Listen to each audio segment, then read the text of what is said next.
Hey guys, it's Parzival, I also go by Will, and I am back with another character babble. This one's also another short one because this is another character who doesn't really have a backstory, but I felt like it was probably a good idea to talk about them because unlike the other character that I had who didn't really have a backstory because they were being revamped, this character has not very much backstory because they're an NPC or secondary or tertiary character, however you want to call it.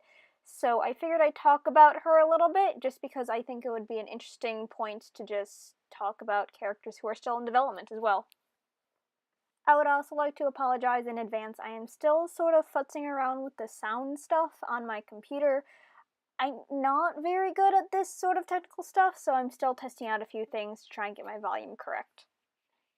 But onto the actual speed paint, I'm currently drawing my character Lethe. As you can see in the actual painting, I'm going off of a reference from a dollmaker site. The one I was using was Rin Mario Games, and I do that a lot for characters who don't actually have that much of a need for a physical full body design in the storyline.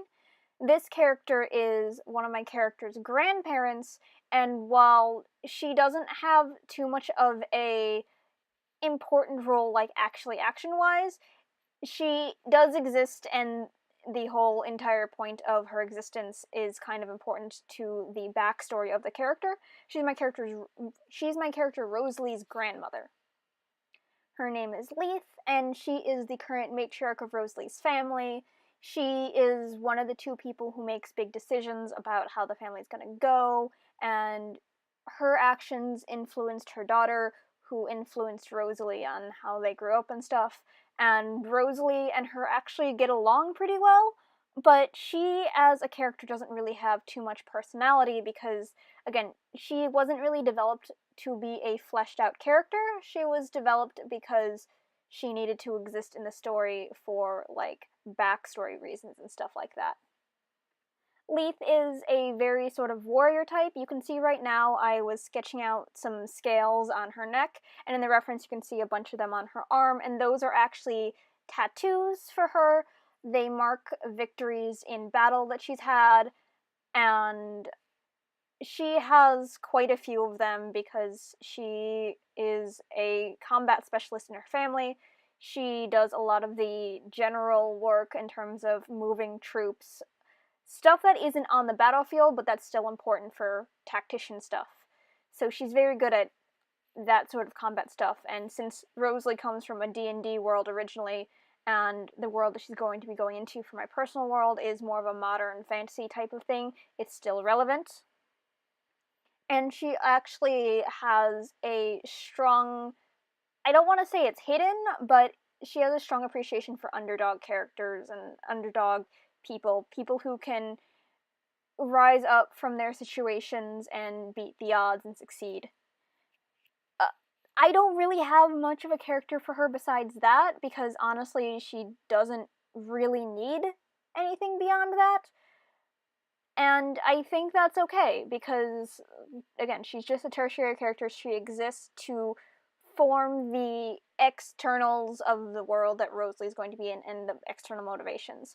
And some people might go, well, Will, why are you making an actual portrait for her if you don't actually need her in the story, if she doesn't actually have to physically appear, if it's just, her motivations and stuff like that that matter in the story?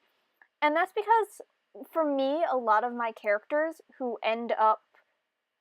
start off as background characters actually end up mattering later in the story, or they develop their own stories, something like that. So I always like to have something just in case I need it.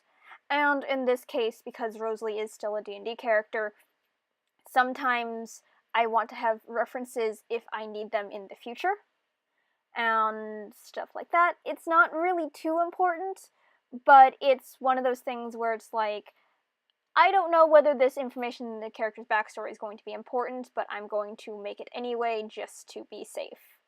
And that's where I currently stand with Lethe. But yeah, I honestly encourage people making extended families for their OCs, even if the OCs don't really do much but exist, because you never know where you're going to use them again later. A lot of my other characters have started off as NPCs or just throwaway characters and then became something more. And that actually includes a couple of the Landgrave family members, including Claire and Esmeralda, who are Rosalie's parents, and Rosalie's brother Kazel, who originally just kind of existed as like an older brother figure, and now he's so much more than that. I think that's about all I have for today, because again, I said this was going to be a pretty short video. So, yeah, as per usual, I appreciate all the support you guys have given me. I know my speed paints aren't the most popular thing on my channel, it's generally my sketchbook videos, but for the few of you who actually stick around for the speed paints, I really appreciate that. And if you guys want to support me on a personal note, I have a Patreon link down in the description. Any questions or comments can go in the comment section of this video, or you can reach out to me on any of my social media, which is also in the description. Thank you guys so much for your support. I'll see you next time. Bye!